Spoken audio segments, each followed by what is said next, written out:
जीवन मुक्त के इन लक्षणों को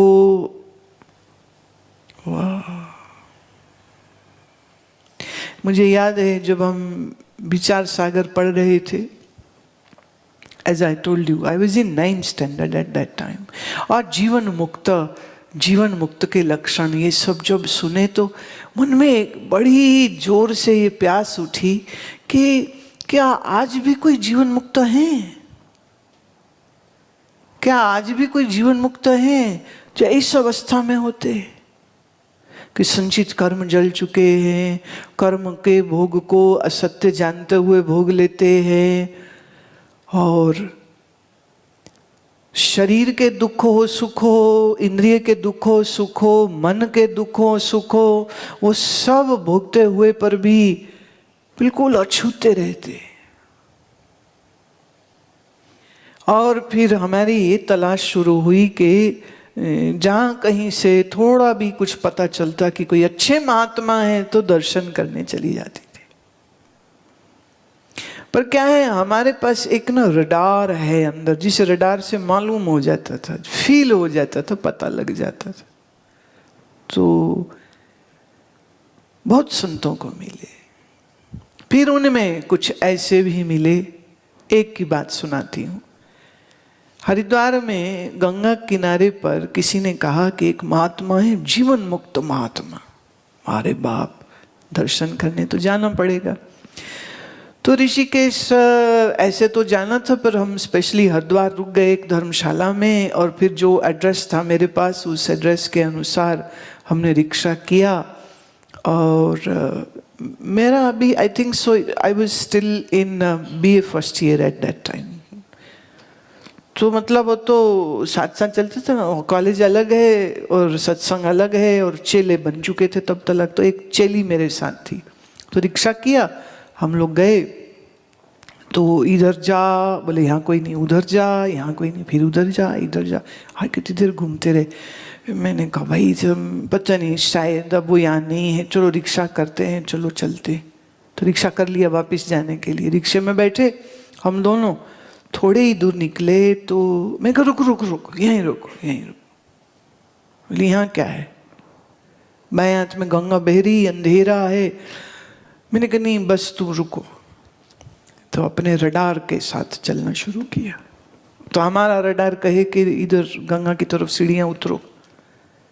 अब हम गंगा की सीढ़ियाँ लगे उतरने, और गंगा चढ़ी हुई थी और हमें तैरना नहीं आता, और मन में पानी का बह भी हो रहा था। देख के काला पानी, एकदम बड़ी बड़ी लहर आ रही उसकी, ये बेग से बह रही।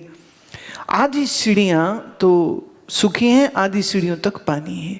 नीचे वहाँ एक कमरे में एक लाइट जलती हुई दिख रही थी मुझे, बस मन कहे कि वहीं जाना है। तो हमारी चेली तो डर गई, वो तो वहीं रुक गई, हम नहीं जाते। मैं उतर गई नीचे। पानी जो है वो ऑलमोस्ट जंघा तक, मैंने half of my legs, almost you know close to, हम कह सकते हैं कि it came almost to my waist. तो उस पानी में दीवार के साथ साथ साथ गए, और पैर से छू छू करके, और लाइट भी ज़्यादा नहीं, बिल्कुल छोटा सा, एक में भी 0 वाट का ही बल्ब होगा, इतना सा।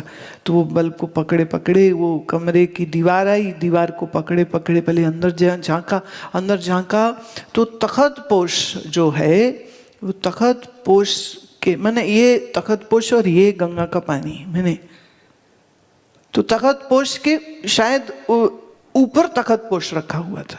मैंने, क्योंकि पानी बढ़ गया है और वो शायद वहीं रहते होंगे, तो इस डबल डेकर तखत पोष के ऊपर एक महात्मा बैठे हुए थे, जिनकी आयु लगभग हमारे सन्यास गुरुजी जितनी होगी, और वो गेरू से रंगी हुई, नॉट डाइड, पुराने महात्मा गेरू की रंगी हुई गाती कहते, एक ही कपड़े को ऐसे घुमाया, पीठ के पीछे, गर्दन के पीछे गांठ मारते हैं, दैट्स इट। महात्मा बैठे हुए तखत पोष पे।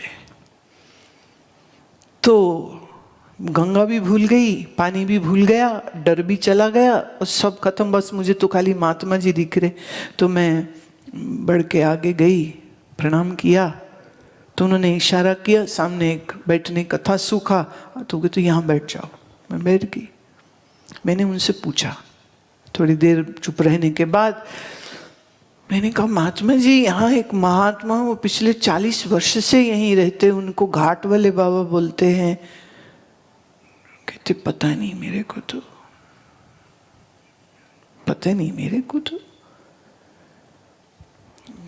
करीब 40 साल से तो मैं भी यहीं पे हूँ। अच्छा, देखिए मन की माया। तो मुझे लगा अच्छा ये भी नहीं है, चलो। तो मैं ऑलमोस्ट उठ गई, प्रणाम करने के लिए तैयार हुई। फिर उनका चेहरा देखा तो कहा तो नहीं उस समय जोर से, पर अंदर से मन से आवाज आई, बेवकूफ यही तो है। तो मतलब खड़ी हुई हूं जाने के लिए और फिर वापस बैठ गई। फिर ना एक शब्द मैं बोली हूं, ना एक शब्द वो बोले। ना उन्होंने पूछा तू कौन है, ना मैंने पूछा आप कौन हो। काफी देर तक चुपचाप उस सांस में हवा लेते रहे जिस हवा में वो बैठे और सांस ले रहे थे। इतना शोर गंगा जी के जल का, पर इतनी स्थिरता। पांव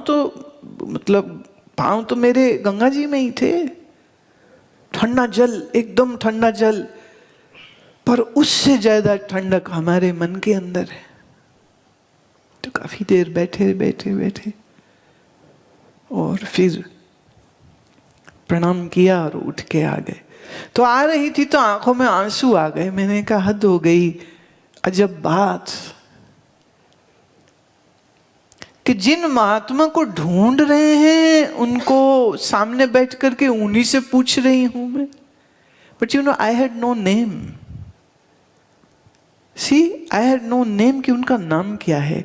मेरे पास कोई फोटो नहीं है कि मैंने उनको देखा हो, कोई वीडियो नहीं है कि मुझे उनकी पहचान हो, कुछ तो आता पता है नहीं, ऐसे ही।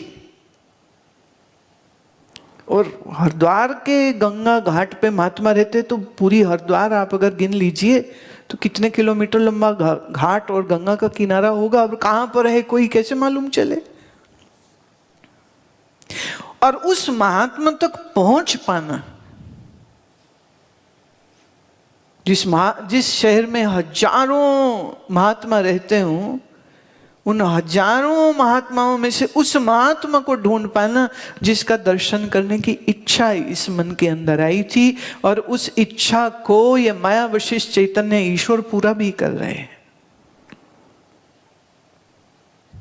अत्यंत अनुग्रहित भाव से आंखों से आनंद के आंसू बहाते हुए मैं वापिस आ गई। तो विपिन ने मेरे से पूछा, अरे क्या हुआ, मिले वो?